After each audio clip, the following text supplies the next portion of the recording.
menyebarkan informasi yang menimbulkan kebencian, permusuhan, baik terhadap individu, kelompok, atau masyarakat tertentu. Assalamualaikum warahmatullahi wabarakatuh. Kembali berjumpa dengan channel Sobat Bang Zuma. Pada kesempatan kali ini semoga saudara-saudaraku semuanya selalu dalam lindungan Allah Subhanahu wa taala. Amin amin ya robbal alamin. Baik, pada kesempatan kali ini kita akan memberitakan berita terviral dalam minggu-minggu ini, di mana seorang penghujat yang namanya Frans Donald dalam membuat konten sudah melakukan sebuah penistaan agama yang memberitakan berita-berita tanpa mendasar. Dikutip dari pojok 1 Jember, Donald Ignatius, ini nama aslinya ya teman-teman ya. Donald Ignatius yang hina Nabi Muhammad ditangkap polisi, ternyata pernah dipenjara kasus yang sama. Nah, ternyata namanya Frans Donald ini pernah berurusan juga dengan pihak yang berwajib dengan urusan yang sama, dengan urusan penistaan agama. Baik sahabat-sahabat semuanya mungkin sudah tahu ya, nanti kita akan baca di mana dikutip dari pojok 1 memberitakan bahwasanya Donald Ignatius ditangkap Polda Bali. Baik, kita baca beritanya ya, berita terviral pada saat ini ya. Pojok 1 Jember, kreator konten atau YouTuber Donald Ignatius atau Frans Donald akhirnya ditangkap polisi karena menghina Nabi Muhammad Sallallahu Alaihi Wasallam. Jadi dengan menyebutkan bahwasannya tokoh yang kita muliakan Nabi Muhammad Sallallahu Alaihi Wasallam ini adalah tokoh fiktif.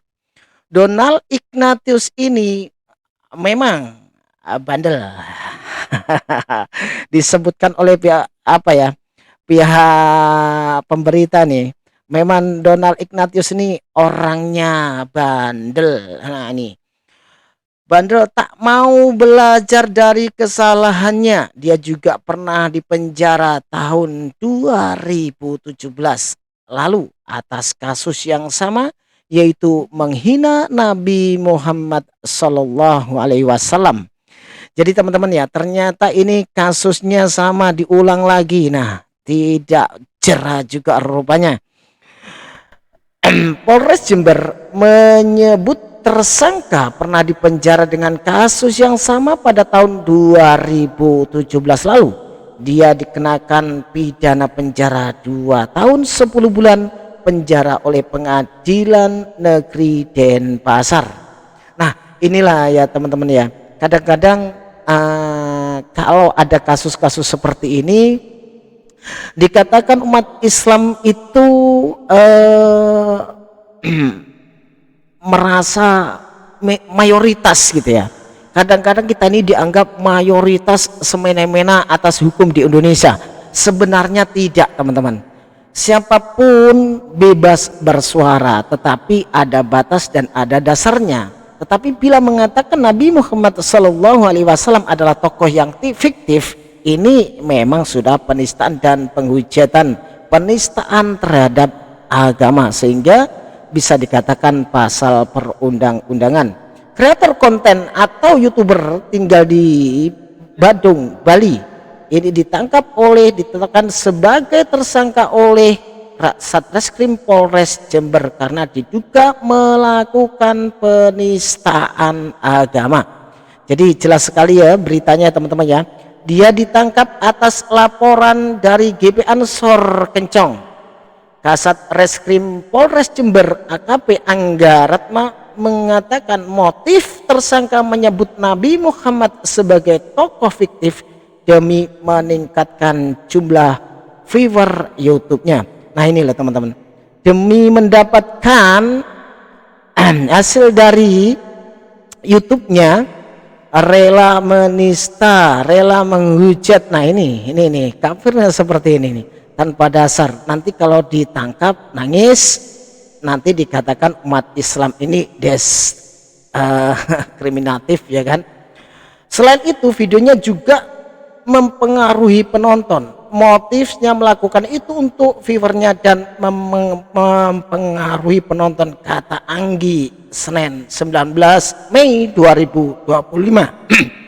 Atas ulahnya, tersangka kini dijerat pasal 45A ayat 2, pasal 28 ayat 2 Undang-Undang Republik Indonesia nomor 1 tahun 2024 tentang perubahan kedua atas Undang-Undang Republik Indonesia nomor tahun 2008 tentang informasi dan transaksi elektronik.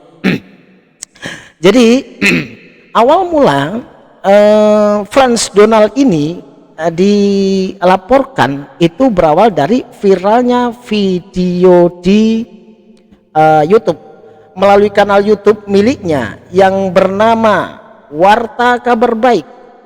Pria 40 tahun 7 tahun ini membuat konten video yang menyebut Nabi Muhammad SAW sebagai tokoh fiktif. Konten tersebut sampai viral dan membuat berbagai pihak melaporkan ke Polres Jember. Jadi salah satu pihak melaporkan konten tersebut adalah GP Ansor.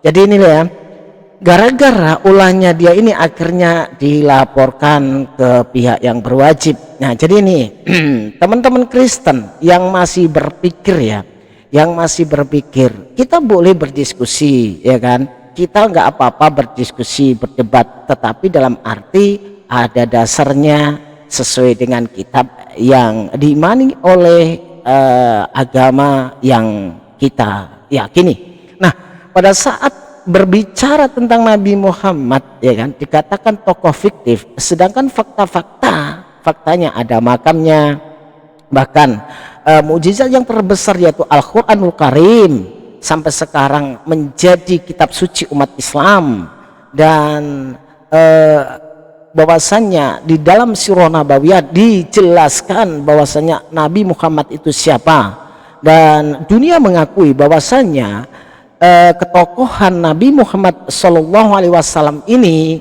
nomor 1 orang berpengaruh di dunia.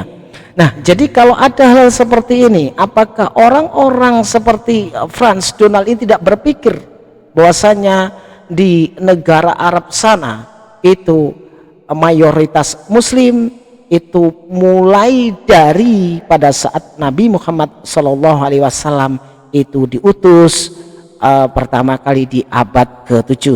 Nah jadi itu teman-teman ya, mungkin saudara-saudaraku semuanya sudah mendengar berita terviral ini, dan bahkan beberapa sumber menyebutkan Franz Donald ini memang apa ya, tidak pernah jera atas perbuatan yang sudah pernah membuat dia masuk ke penjara.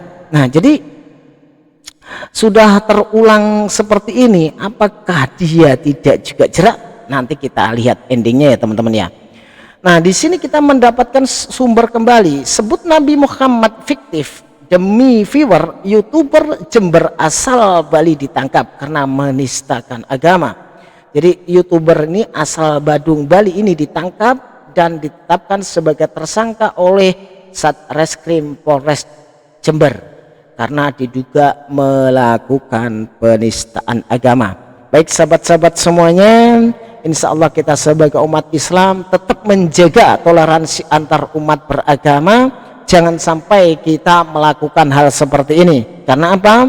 Kita boleh berdiskusi, berdebat, menyampaikan satu narasi, berargumen, dan membantah argumen-argumen lawan debat kita.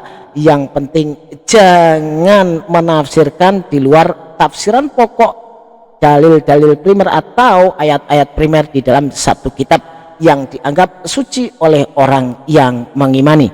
Jadi di sini ya kita bisa melihat di Indonesia ini hukum itu berlaku, negara-negara hukum. Bagi orang-orang yang sengaja menistakan satu agama, memfitnah tokoh-tokoh yang dimuliakan di dalam satu keyakinan tanpa dasar tertentu dan bisa dinyatakan melanggar hukum, siap bisa dilaporkan. Karena apa? Negara-negara hukum kalau melanggar aturan yang ada di Indonesia pastinya siap dengan konsekuensinya. Sebagai warga negara Indonesia yang baik, pastinya siap untuk ditindak secara hukum juga. Baik, untuk saat ini ya, untuk saat ini mungkin kita akan menunggu berita terbaru bagaimana proses hukumnya Franz Donald atau Donald Ignatius sebagai penista ini mendapatkan ganjaran yang setimpal di dunia. Baik sahabat-sahabat semuanya, sampai di sini dulu penyampaian kita. Semoga informasi ini bisa membawa manfaat sekaligus mempertebal iman kita kepada Allah Subhanahu wa taala. Yang pastinya kita hidup di Indonesia harus taat pada hukum yang berlaku di Indonesia. Baik, kita tutup dulu berita hari ini. Yang penting kita bisa melihat sekarang penista agama, penista dan penghina Nabi Muhammad SAW satu persatu mulai mendapatkan azab di dunia. Untuk sahabat-sahabat yang selalu setia dengan channel Sobat Bang Zuma, terima kasih. Semoga Anda semuanya selalu diberikan panjang umur, lancar rezeki, lancar usaha, dan dimudahkan segala urusannya. Amin amin ya robbal alamin. Salam satu Tuhan. Wassalamualaikum warahmatullahi wabarakatuh.